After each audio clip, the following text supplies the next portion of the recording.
Well, look, we know there's a genocide going on of Christians. I tell you what, though, Nigeria, okay. I wonder what MAGA's thinking about that. Yeah, well, it's one thing that we've known this has been taking place for Yeah. for quite some time, and Nigeria is divided in that country. To the north is predominantly Muslim, to the south is predominantly Christian, and we want to point out that the government of Nigeria are not killing Christians. It's been jihadist, ISIS-inspired organizations and groups, terrorist groups that are targeting these Christians. Thousands have been slaughtered.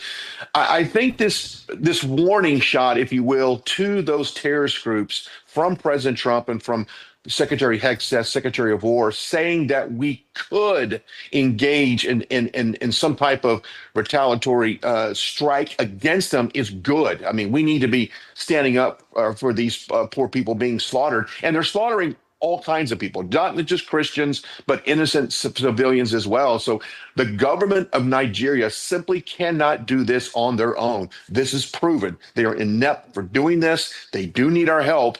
But what's the timing on this? I do not know. But President Trump using that aggressive language in terms of potential strike in Nigeria.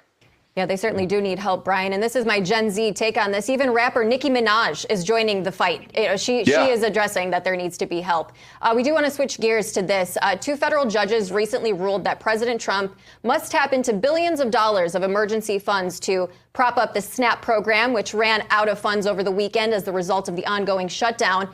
Brian, is there an end in sight here? I think there is. And, I'll compare it like this. Remember when President Biden dipped into the petroleum oil reserves to lower, falsely lowering the price of gas by flooding the market with oil? Well, these are funds that are set aside for natural disasters and type of an emergency. That's what they are calling on to release. But here's the sad point. We have about $6 billion in funds available for that, but our need to really satisfy the nation, which is another complete story, why we have so many people that are on SNAP benefits, is about 8 million. So there is a shortfall to actually cover everyone over the time that they need. But I do think this week, I think after the election tomorrow, which, by the way, I'm in Philadelphia. I'm on my way to New York to kind of be on the ground there with the RAV team to cover that very important election there in New York and the governor races in New Jersey and Virginia. I think once the election's over, I think the Democrats will vote to reopen the government and we'll continue those talks. But they do not want the very people, and you guys brought it up, to not get the benefits that they advocate so much about. So I do think there's some relief. And look, there's a lot of abuse and fraud in the SNAP and the food stamp system. We all know that. But there's a lot of hardworking people over the last week or so. I have been across this country talking to people that are in desperate need of these benefits. And I think and President Trump wants these people. It would be his honor, his quote, to make sure that these people get the benefits they need. But we need the Democrats to open up the country. I think they do that on Wednesday, the day after the election. And then from there on, we need to have that conversation about not only the health care, but also how we can trim down some of these benefits that we know goes in the wrong hands. Brian, that part of it makes me crazy. Brian, we want to turn for a moment to the president's trade war. We're learning now that Canadian Prime Minister Mark Carney apologized to the president during the APEC meeting in South Korea. The apology was for an ad made by the Ontario government that aired last week. The spot featured President Reagan's voice criticizing Trump's tariffs. How's the White House responding to this apology?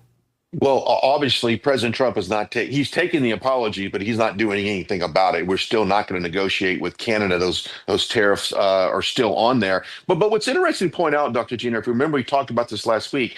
I can't believe this was cleared by Carney. Carney knew that this would upset President Trump. Knew that he would be offended by it, but still allowed it to happen, and that could damage the relationship that they have between these two countries. So, shame on him for allowing it to happen, but, there is consequences to airing something like that. And get this very important Supreme Court decision is all about the tariffs. And that message was meant to tarnish the concept of these tariffs as painting them something that's horrible to influence, in my opinion, that's my opinion, the outcome of that Supreme Court ruling on these tariffs. We'll keep an eye on the Supreme Court this week. Very important decision going down, but that ad certainly didn't help at all as far as to stand up for America, because these tariffs are for what President Trump likes to say, part of a national security as well as additional revenue.